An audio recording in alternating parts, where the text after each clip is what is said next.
stormy seas and lost souls. Who is it? She's dreamt of this before. It's coming. Is it? They say dreams are visions of our memories, thoughts and fears, as seen by our inner eye.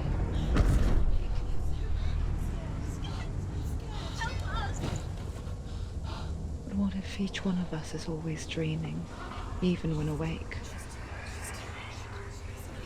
And we only see what our inner eye creates for us. Is this what hell is? A world shaped by Senua's nightmares. Maybe that's why people fear seeing the world through her eyes. Yes, she's scared. Because if you believe that Senua's reality is twisted, you must accept that yours might be too.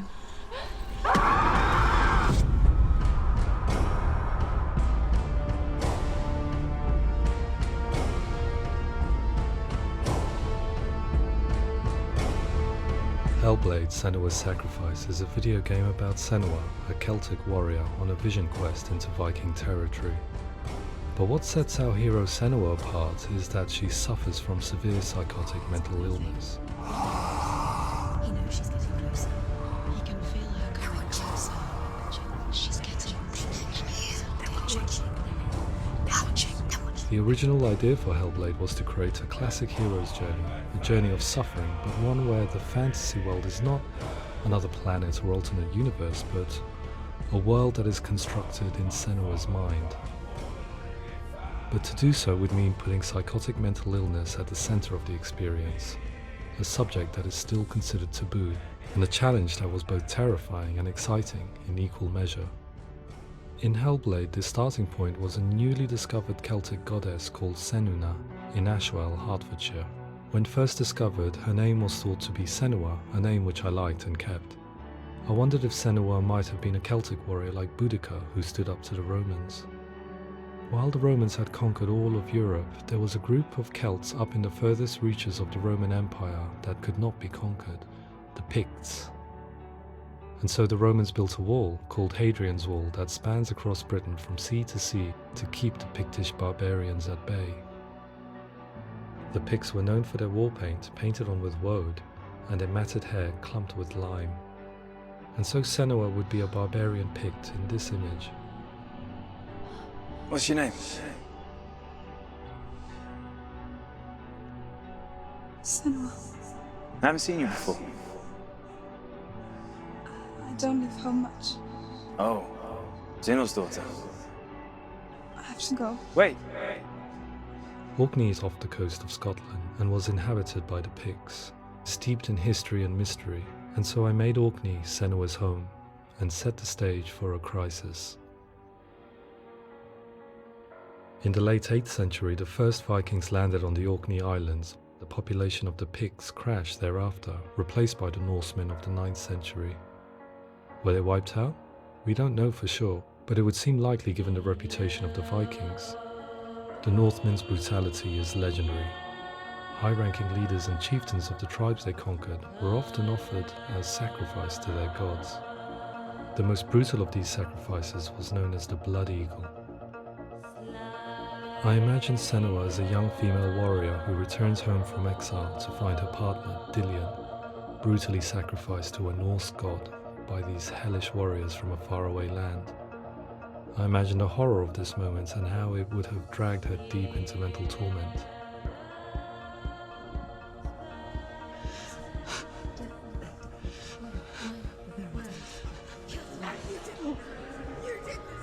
No!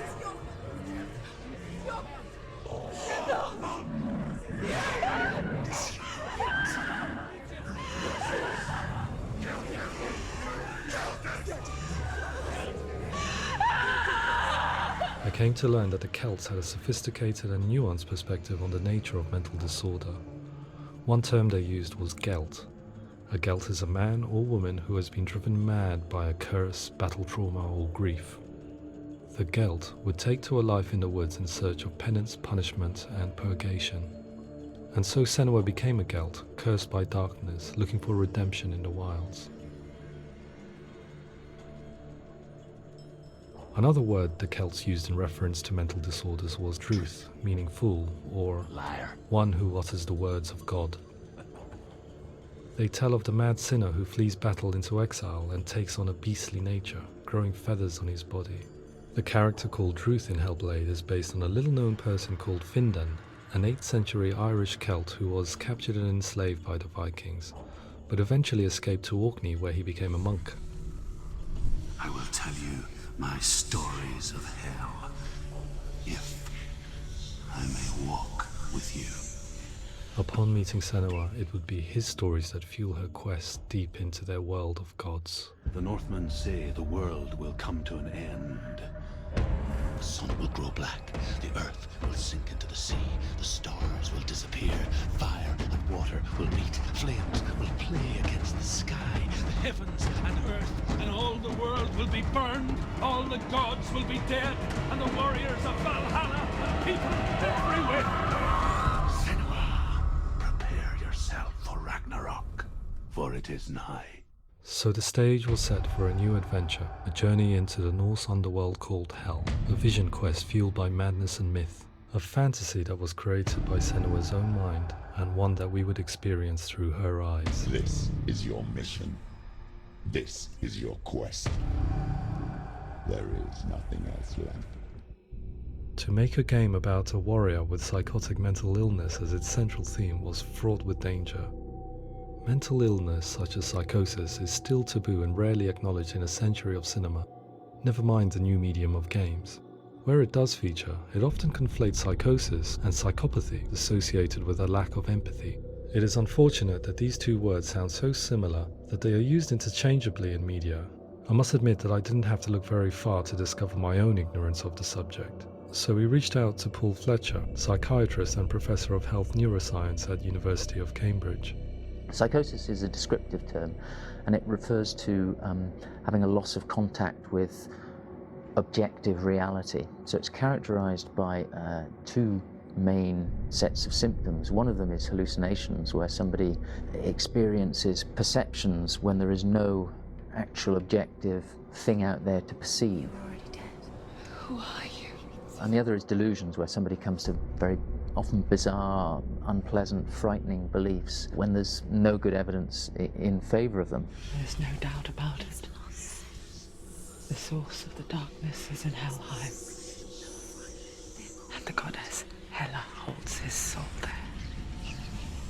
We reached out to Welcome, a biomedical research charity that spends billions on research and awareness programs aimed at improving health.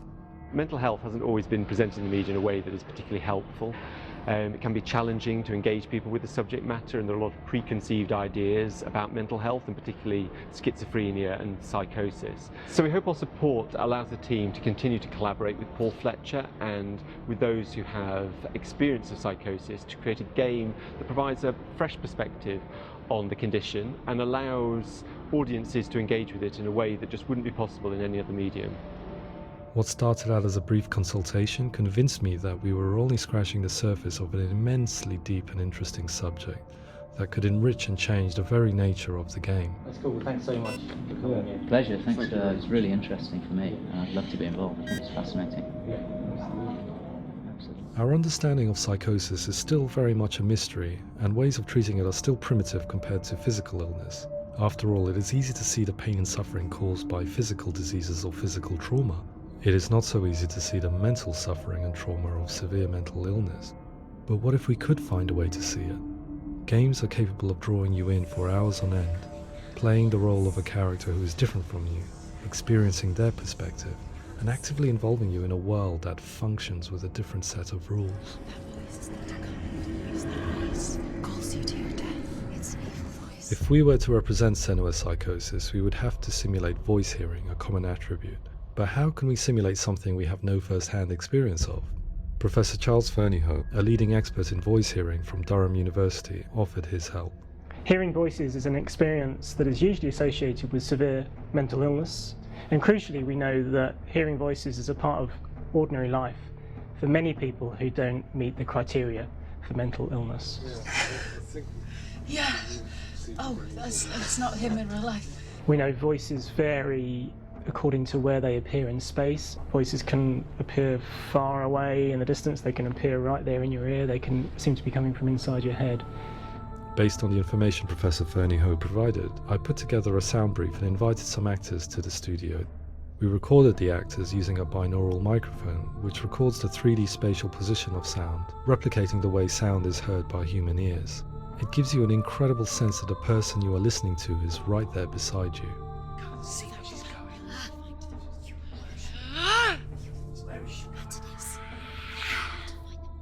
Rachel Waddingham from the Voice Collective came to our studio with 2 young voice hearers to speak to our team. We talked at length about their experiences and they listened to our tests, giving us feedback on how we could improve on it. Everyone hates her. She's cursed. It's very hard to represent what this experience is like, partly because it's such a personal, intense, emotional experience. It's testament to how Ninja Theory have been listening to what the researchers are saying, but also, crucially, listening to the experts by experience. What they've come up with is so compelling. It's by far the best representation I've heard of what these experiences are like.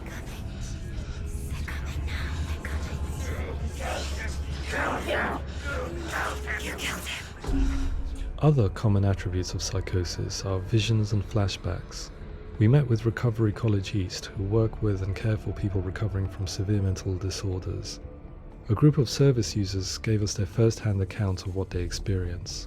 Sometimes when the visions or what we're seeing is too much, it becomes more difficult until eventually we perhaps don't see anything. The people we spoke to, the stories they told, were fascinating, harrowing and mind-boggling. The reality of what people experienced was vivid, far exceeding what I could possibly have imagined. We went away itching to represent some of these visions and flashbacks in the game.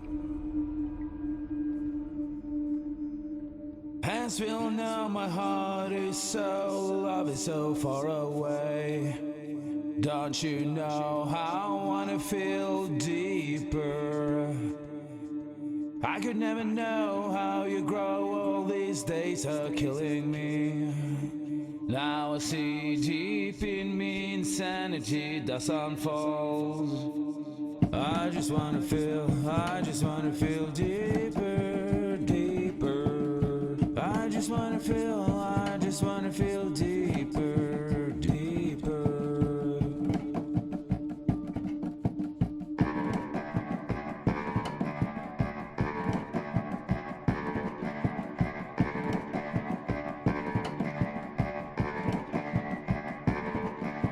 Hands will know my heart is so, love is so far away. Don't you know how I wanna feel deeper? I could never know how you grow, all these days are killing me. Feel like this, read like this, I just wanna live, that's all. I just wanna feel deeper, deeper. I just wanna feel deeper, deeper.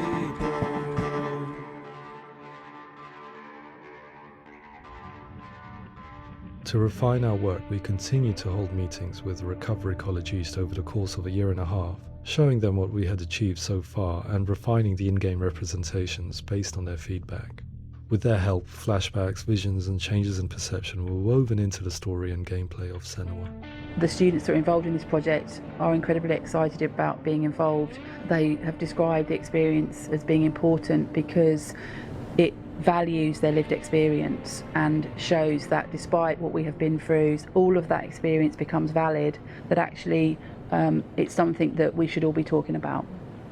The experiences described range from beautiful to frightening beyond comprehension. I heard of a girl who has to live with an angry voice screaming at her, slamming on her doors and walls 24 hours a day. I met someone who would often see hanging corpses in a room, so real that she would sometimes try to rescue them. The panic and fear that comes with such visions is entirely understandable, and it can be a living horror for some. Worthless, weak, pathetic. Go on, feel sorry for yourself, because there's no one left to do that for you. I was urged by one fellow that we should not shy away from showing this horror, and so I was perpetually torn in making Hellblade. Had we gone too far with our representations or not far enough? broken, and lost. Just like your soul. Come on.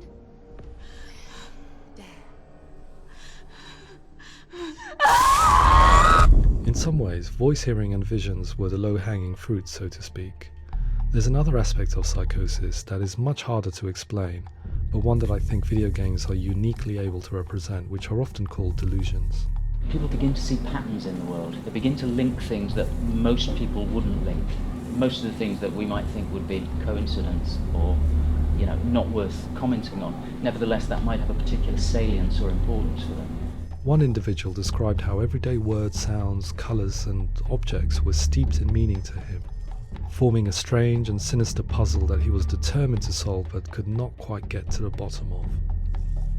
It's not just brain dysfunction. It's not like the system shut down. It's actually an incredibly creative process. The person creates a world populated with voices and phantasms and terrors, and they're completely immersed in it.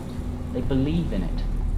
We often invite people into the studio to play the game. In one of our playtests, they played through much of the game, making associations between runes, secret messages, and the threat of darkness that stalked them. There are many things that happen in the world of Hellblade that make perfect sense within the context of Senua's mind. The dark rot that's killing her slowly from within, the secret runes of the gods that block her path to Helheim, and strange associations that exist in the game to confuse you. To complete Senua's quest, you have to internalize and accept the logic and meaning behind these things to progress. Afterwards they said that they didn't see much evidence of mental illness in the game. People with delusions of all sorts would argue the same thing, that they are not aware of their experience being abnormal in any way. I need this sword. It's important. Representing perception changes and thinking patterns within Hellblade gives us a set of symptoms common in psychosis. But people with lived experience were keen to emphasize another point, that it is wrong to define a person by their symptoms. Quite often, the illness comes not from the symptoms, but from the stigma, isolation and mistreatment that comes about from the rest of society. They say that I'm cursed. What if they're right? I needed someone to portray Senua, someone who could believably internalize her suffering.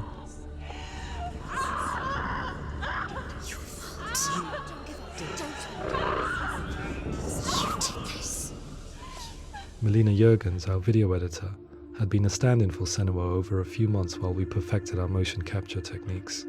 Without realizing it, she had already auditioned for the role, and I knew her well enough to know that I didn't have to teach her to act, but to relive her own internal pain. As often is the case, those who have suffered mental anguish are never far from us.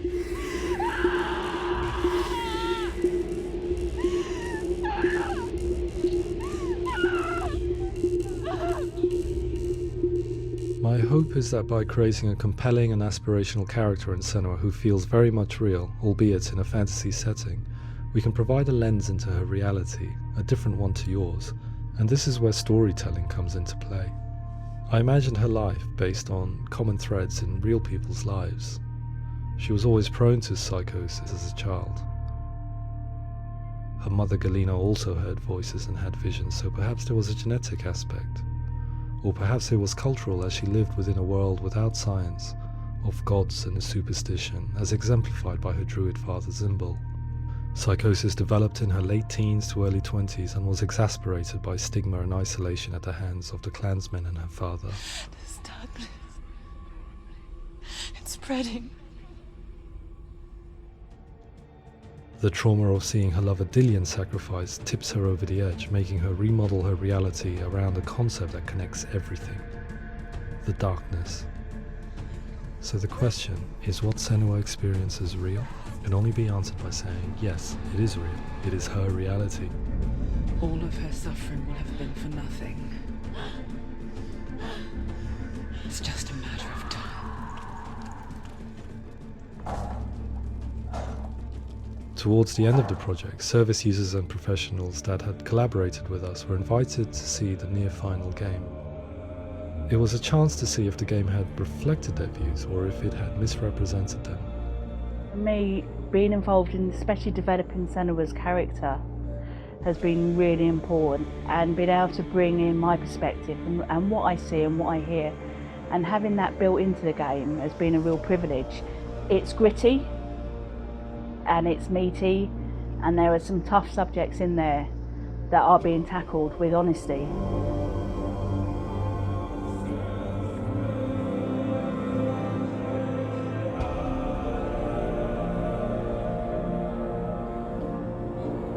I was blown away by it today, absolutely blown away. It was just fantastic to get the opportunity to use our lived experience in a very creative way. There's nothing tokenistic about the work we've put in. It feels like we've been listened to, things have been taken on board, and I think there was a lot of realism in the game itself, and it feels very authentic.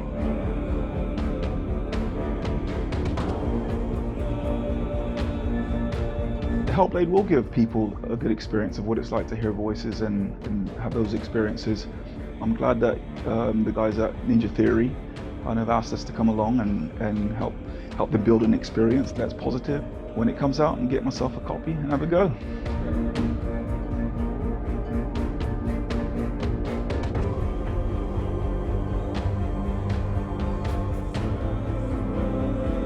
I think all the way through I was really inspired by how the conversations have translated into the game in a way that I think I didn't imagine was possible. So wonderful, really wonderful.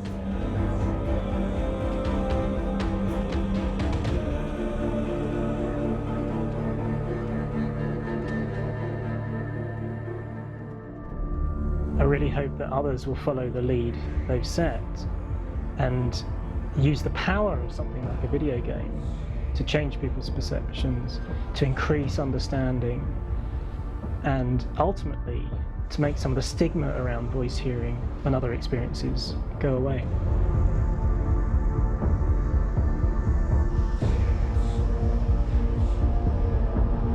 For me, it was really exciting to see something that I explore scientifically being represented so beautifully in a character who's trying to penetrate the mysteries of the environment in which they've been placed, with all of this strange uncertainty and noise and conflicting information that they're getting.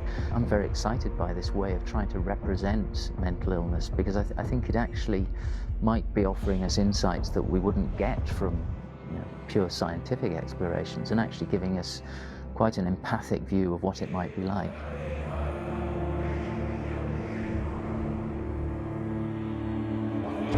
Mental illness has been with us for as long as we have been on this planet, but why? Why hasn't evolution stamped out this weakness from within our gene pool? I often pondered this question until I realized that the question had an inbuilt flaw. It assumes that being and thinking differently is a weakness. The only reason we have computers, spacecraft, medicine, poetry, art, and yes, even video games is because individuals are able to simulate new abstract realities in their minds and share them with the rest of us. We need people to be willing to see differently in order for us to progress and survive as society. And we need to be open to these new ways of seeing. And it is this spirit that motivated me to create Senua's story and share it with you.